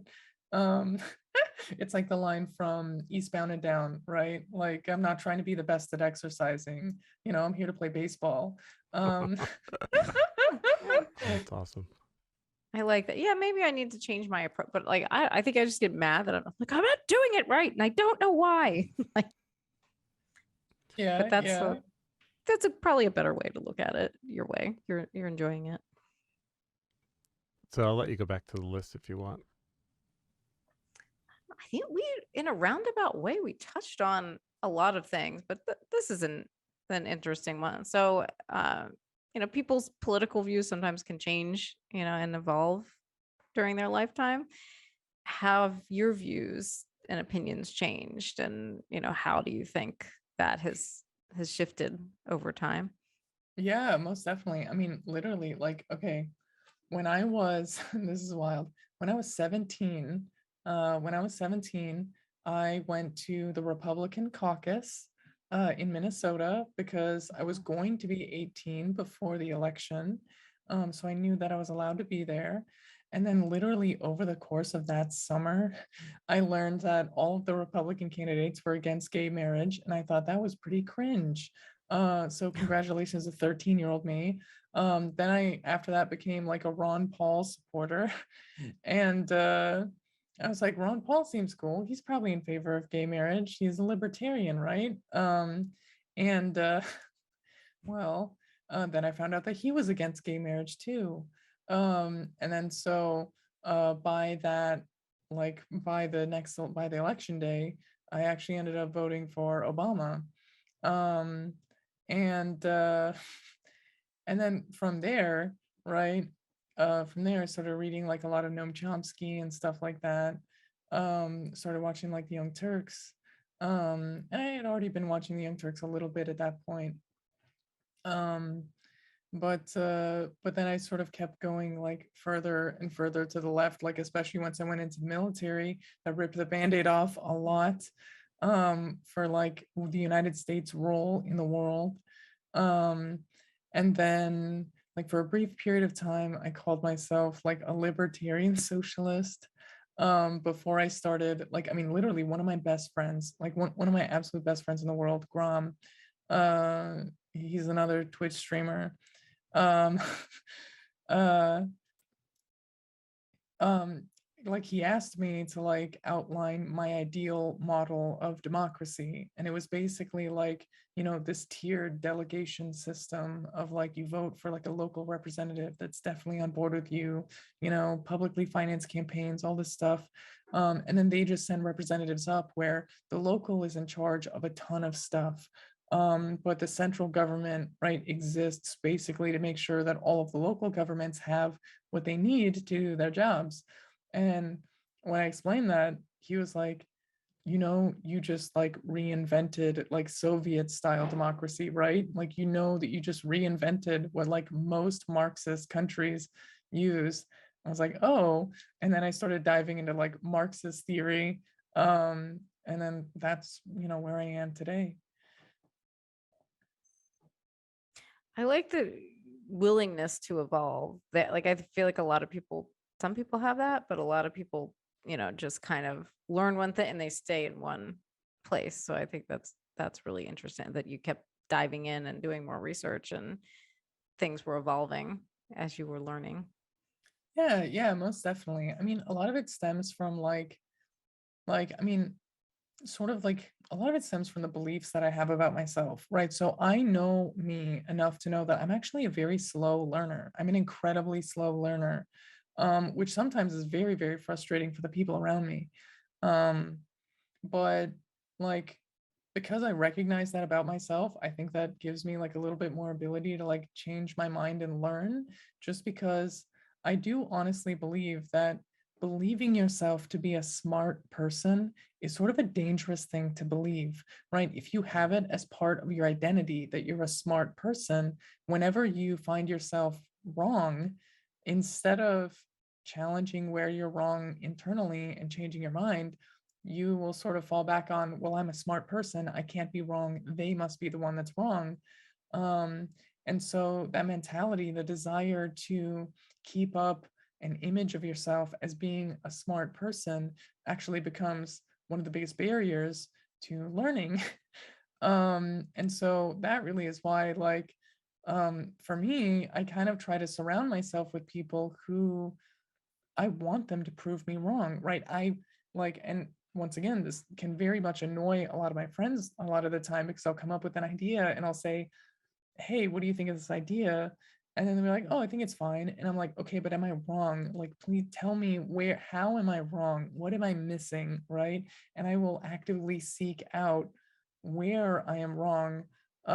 Because once again, I know I'm kind of a slow learner and I want to know where I'm missing something, because, you know, I feel like on my first pass of a thing, I might miss something, and I probably will miss something. That's why, like, some of my favorite books, I have read them like 3 or 4 times, to try and like fully understand everything that they're saying. So in that sense, I think it's a little bit of an advantage for me to not only be a slow learner, but to know that I'm a slow learner. Wow. Yeah, I totally agree with you on that point where if your identity is I'm smart, I know you're like there's a wall up and you're not listening to other thoughts, takes, facts, maybe. Uh and I think that is a problem for sure. But it sounds more like you're a lifelong learner, which is really important. Yeah, it's honestly my favorite thing. Like it's my favorite thing. Like one of the reasons like I really just genuinely do love reading and I love learning things. And so like for me, when I was working on like my degrees, I did that while I had like full-time employment in like other ways, right? I literally got my bachelor's degree done in about a year and a half. Um, because that was like my recreation, right? That was like my fun thing to do, was to just like soak myself in learning things. Do you mind if I read a question from chat? Oh, most definitely. On hormone therapy. Um, why recently, and what is it like? Yeah, okay. So why recently? I kind of have always been baby crazy my whole entire life. And it takes a long time to schedule appointments to save what is necessary to save what is necessary to have kids. So that appointment took a really long time to schedule because for whatever reason, like the facility that does the cryopreservation was like super, super booked. So it just took like a ridiculously long time to get that. And what is it like? Um, like honestly, I don't know. Like honestly, like I'm kind of in like the early stages of it, you know, and I'm really, really excited about it. I'm really, really excited about it. But there's just obviously just different like changes happening in my body that normally people experience as teenagers when they get excuses for being cringe because they're teenagers. Um, um, it's, I mean, you literally have to go through a whole second puberty. But like so far, I'm really excited. Like I think I've already seen like an improvement in my skin. Um, like uh like my brain has been a little bit all over the place, but that's just because like, once again, very early on in this. Um, the biggest thing really is just like my skin being a little bit different, like my sense of temperature changing a little bit, but that's pretty normal. Um, and like just you're just normal kind of like side effects, I guess. Food tastes better though. Food tastes so much better. It's wild, right? Um, like because like estrogen quite literally does change your sense of smell and taste. And believe it or not, women actually have like more sensitive senses of smell and I've been taste. saying that for Um, years and no one believes me. it's I'm true. very It's true. sensitive to smell. Yeah, there's a lot of research into it. So yeah, so like my appetite is better. Um, I'm definitely a lot more hungry than I had been before. But that's not consistent for everybody. It kind of varies a little bit. Um, but yeah, like food tastes better. So let me guess, you're colder now than you used to be when you said temperature. I just kind of get like, I mean, just randomly, just like all of a sudden being like, wow, I'm like a million degrees right now. Oh, okay. Um, but I've always been kind of like a lizard person. I keep my apartment, okay, I keep my apartment at like 80 degrees year round. Wow. Um, I Wow. know a lot of people like it a lot colder than that. I'm very lucky that my fiance also likes the apartment to be 80 degrees year round. That's the key to a S- successful relationship, liking the A same yeah, picture. temperature. I mean, That's so honestly though, interesting. like Oh, wow. literally, I would lose my mind if it drops below 75 degrees. Like my bones hurt. I can't deal with it. Like it's like physically painful to be in the cold, and it's just so debilitating. I need it to be super warm. Um, but like with like the estrogen like changing things up a little bit, Like there's just random moments where I'm like, oh my God, I'm a million degrees right now. But like, once again, I think that's just kind of like, I think that's probably a transitory thing because I am pretty early on in it. So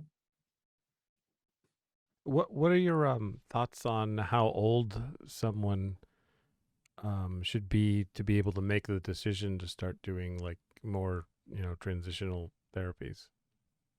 I mean, honestly, I feel like this is just a very, very personal decision. Like for me, I don't really have any regrets about not transitioning earlier because like I said, right, I do really want to be a parent.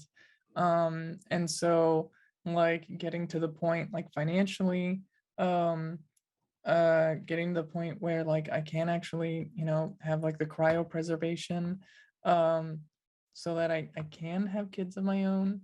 But really it really varies, right? It really just depends on like what a person feels, right? It really depends on, what is important to them, right? Not everybody wants to have kids, right? That's not something that everybody cares about. And so like, and even then, like in some sense, would it have been nice to grow up in a different environment where I could have transitioned a lot earlier, maybe had a lot easier time passing? Um, yeah, that would be cool. That'd be really, really cool.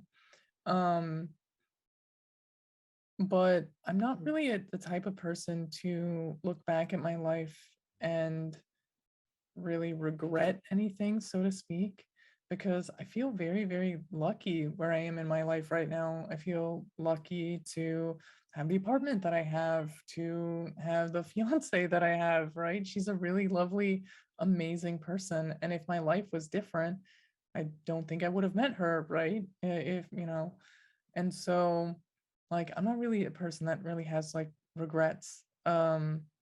Just because even the things that like I in some sense wish that I didn't do. Like it would have, it would have been nice to learn what the military was really like and what the United States really was before I joined. So then I wouldn't have. Um, but at the same time, I also feel incredibly lucky to be where I am today. Um, but so when it comes to people making their own decisions about when they want to transition, really, I think it's completely up to them. It's completely up to, what their hopes are. And even then, like when you're talking about like cryopreservation, that's not something you have to wait terribly long for, right? That's like something where, you can do that as a teenager. Um, and so like really people should be able to like transition as early as they know and feel like. There isn't a too young, you think? I mean, like because I mean, like think about it like this, right? Mhm. The earliest anybody is going to transition, like the earliest any doctor will let anybody transition is puberty, right? Is the normal age that anybody else would go through puberty. Because like the reality is, well, like with trans people, right? Like if you're trans, um, and you transition later in life, you're forced to go through two puberties, right? Um, so like it's a lot easier for people. It's a lot easier for people if they only have to go through one.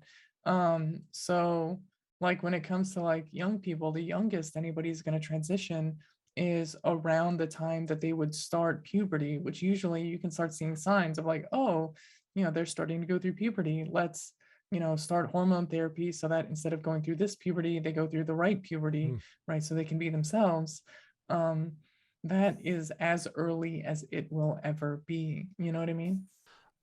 Yeah, I hear a lot of conversations through my 17-year-old daughter about kids at school, and parents will chime in on Facebook chats and stuff about what they should and shouldn't be doing, and I was just like, wow, that'd be a really interesting question to ask you. And yeah, that makes a lot of sense.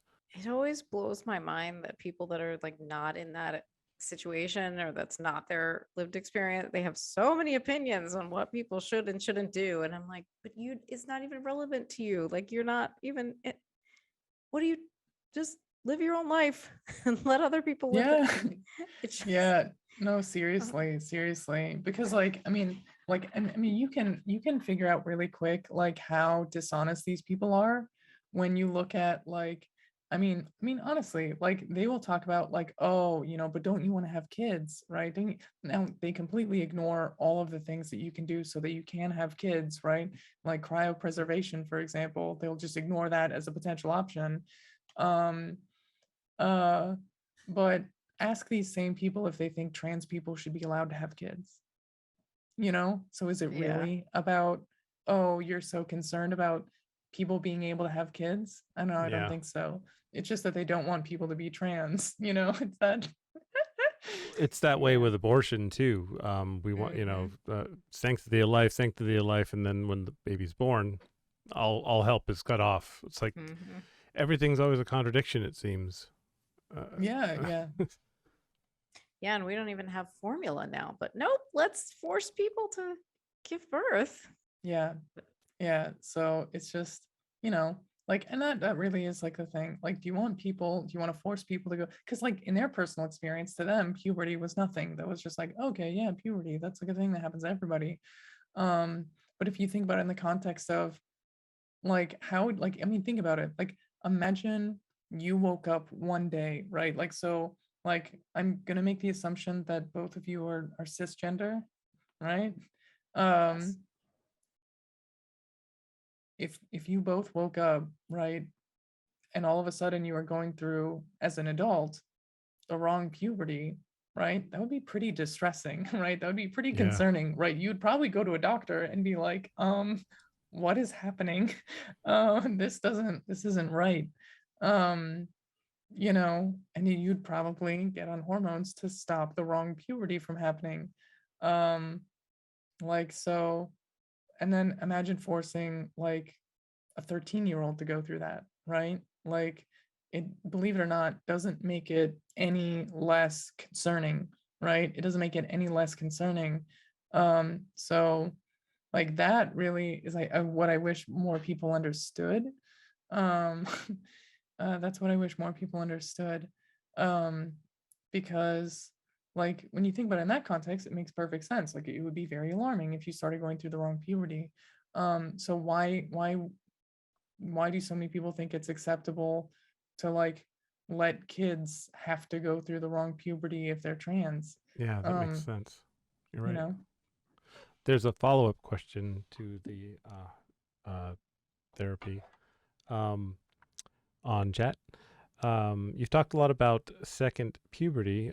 Do you have a plan in place to help support you through this experience? Not really. And like, I guess not really a plan other than like just continuing to live my life, really. Like my fiance is super supportive, obviously, like I work with TYT, they're super supportive and awesome. My Twitch audience is super supportive and awesome. So it's not really any like drastic change for me in that regard. So there's, I think, very little in that sense to plan around. But yeah, that's kind of, there is like a little bit of a concern of like, will it be illegal to be trans in the United States in the next 5 years? So there is like a little bit of planning in the sense of like, what if I do need to move out of the country?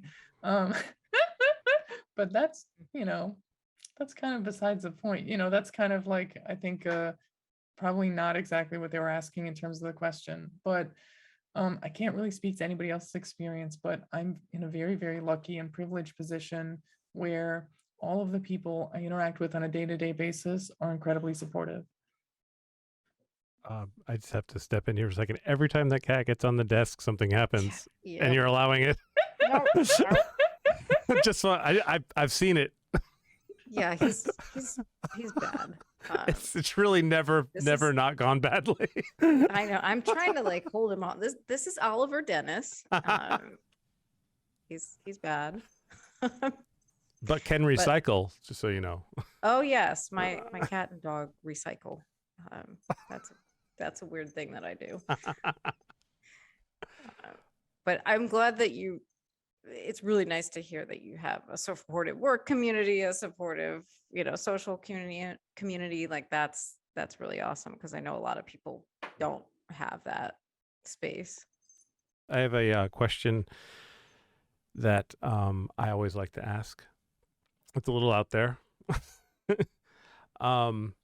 It's hypothetical, and it's a bit sci-fi.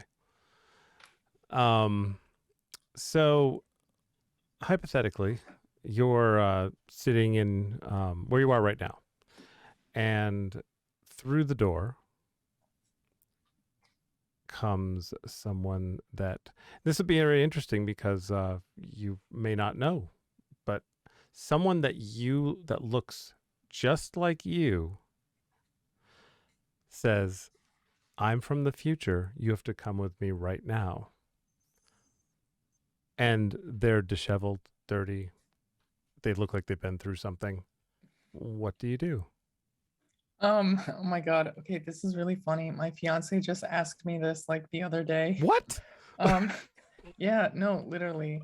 That's insane. And I was like, the first thing I asked her was like, well, can you come with me? And she was like, well, no, it's you. They're going for you. And I was like, well, no, I don't want to go to the future. So I feel like I kind of have the same answer. Like I probably would ask a lot of questions like, why am I going to be able to come back? Like those kinds of questions, like, because really I don't know if I would just default go. Okay, so you're assuming like- that they're going to bring you to the future when all they said was, "Come with me right now." So that's interesting. I've never heard that's interesting take. You're right. I mean, if I don't have to go to the future, if I'm just following them, then I'll be like, okay, we're going on a day trip. What's the plan? What are me and me doing? Yeah, lottery tickets. Are we? Oh my God, that's true. They could be coming back to get you to get lottery. Oh wait, no, they'd be telling you. I They'd be mean, I telling would you do the that in a numbers. heartbeat. Yeah, I would do that in a heartbeat. I'd be like, give me those numbers. Okay, we're gonna like get millions of dollars, start a housing co-op. Let's go. That's fantastic. Oh, awesome. Thank you. I someday, if we're ever at a point where a lot of people watch, people will be ready for that question. But apparently you were ready for that question. Absolutely, for just a complete coincidence. That's insane. You just were asked that, you said. That's crazy. Yeah. But like my fiance does that all of the time. Like she'll ask me questions like, what would you do if you woke up and you were like 5 inches tall or something like that? All the time, like basically every single day. Like there's like at least 2 or 3 of like hypotheticals like that. So what would you do? I know. I was just thinking the same thing. I don't know. I would just like, I would become a VTuber and just like shout into my microphone. There's a lot between waking up at 5 inches tall and becoming a VTuber, though. You got to get by the cat in her house, in my house. Yeah. I mean, I'm sure Claudia would help me out a lot, like. Oh, that's fantastic. I love that. That's going to be my new question. Yeah, those are good. I like that. That stranger that looks like you, come with me. That's a good one. I think we'll have to. I've been asking it since I was like 13. Yeah, I mean, honestly, I would be really skeptical of time travelers right now because, like, look, let's be real. Look, if time travel is real, that means like the fascists already won. Like, let's be real. If time travel is real, oh God, right? Yeah, if the timeline that we're on, okay, there's no way you have a good person that's going back in time to make things better. Okay, like if there was.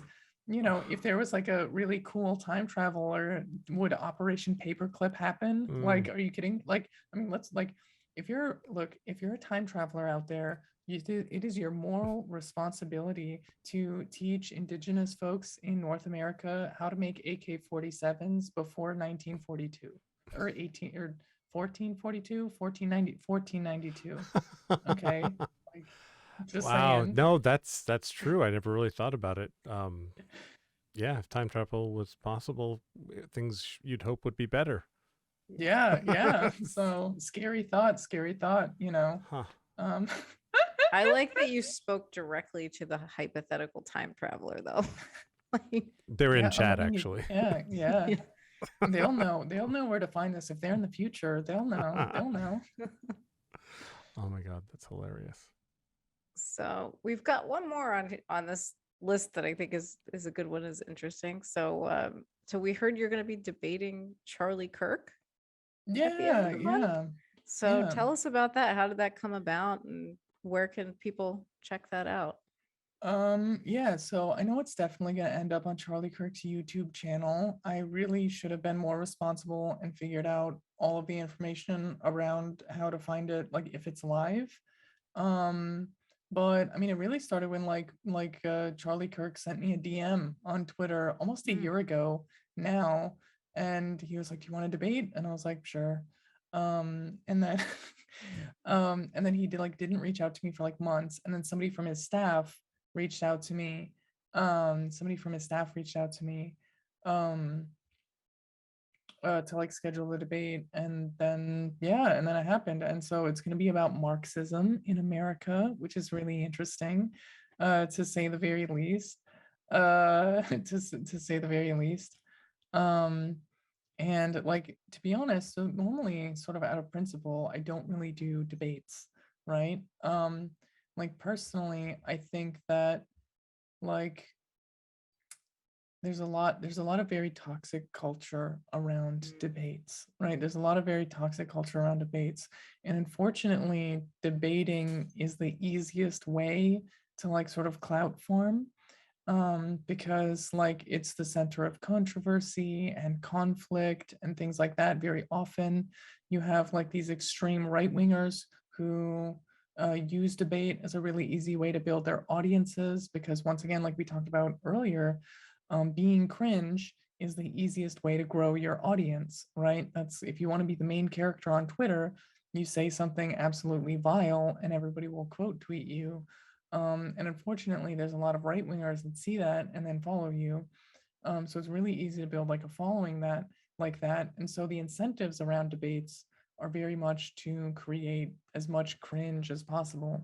So generally, out of principle, I don't do them, because like the way debates typically go is you'll have somebody on the far right debating somebody who is maybe nominally on the left.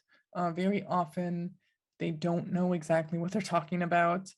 And they sort of very often follow sort of typical Democratic Party platitudes, where they'll like quip back with like a lot of, more like liberal talking points. And then they end up kind of talking past each other. Very often you'll have people who say that they like stand for the left, but then will like cede ridiculous ground. Like they'll bring up like random things on the left that they disagree with to try and build like common ground with like extreme right wingers. Um, and like all of those things are just terrible, and it creates a really, really terrible culture and environment around debating. So generally, I don't do it, right? Generally, I don't do it. But in this case, I don't think Charlie Kirk has ever debated a Marxist before.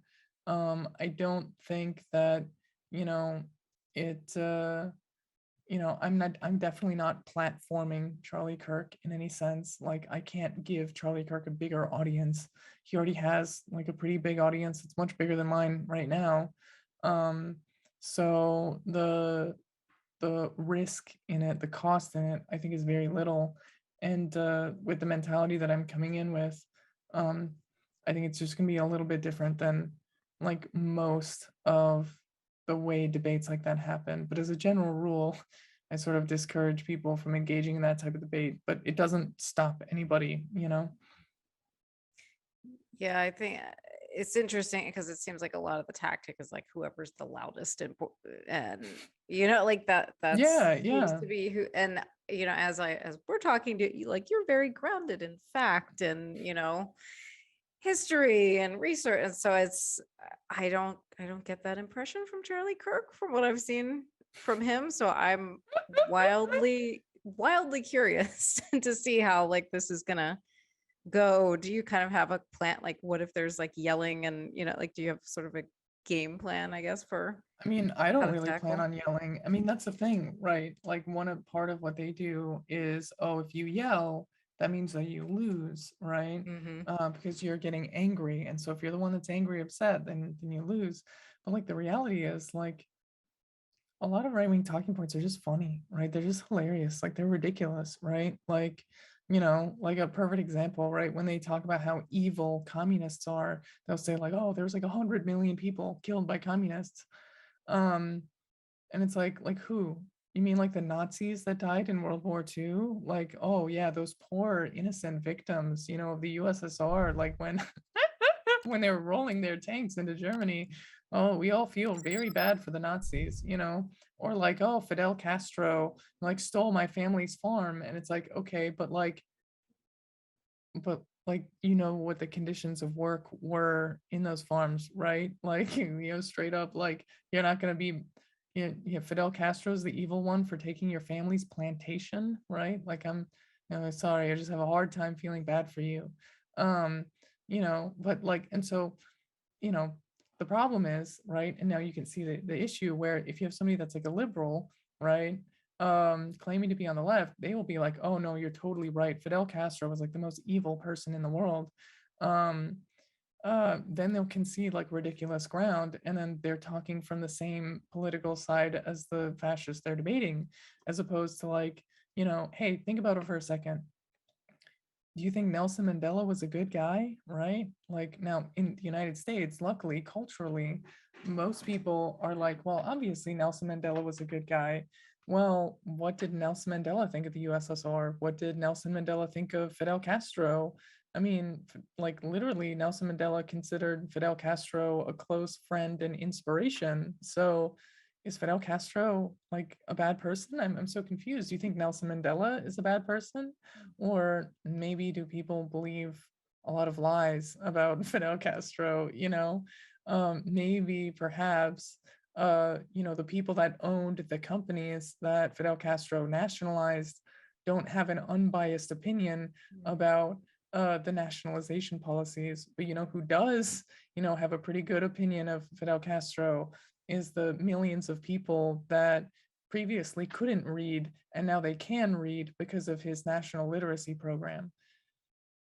But like that's the type of thing where, once again, if you have somebody that like claims to be on the left but still is like a believer in capitalism and like hasn't really learned all the history, they'll be like, oh no, you're totally right. Like, oh yeah, oh, evil dictator, right, that taught people how to read. Oh yeah, isn't that what Bernie got in trouble for? Yeah, Bernie got in trouble for like, hey, their healthcare program works, their literacy program works, this is great. And then all of a sudden you have all of these like people who are like, no, Fidel Castro is terrible. Yeah. Don't you understand? He took away like our sugar companies,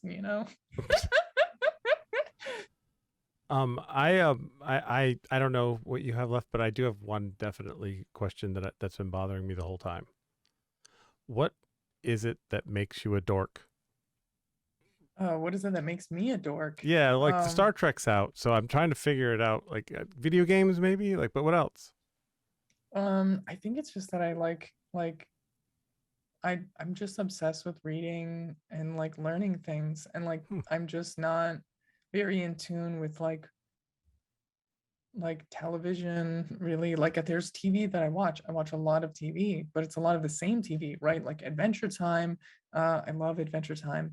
Adventure Time, Steven Universe, the regular show. I'm watching that again, Avatar: Last Airbender, that kind of stuff. I was a big Stargate nerd. Me too. Like it's just difficult. Some episodes of Stargate are really tough to sit through. Yeah. And then like the last, I think 3 or 4 seasons are tough to sit through because like it's very obvious that the person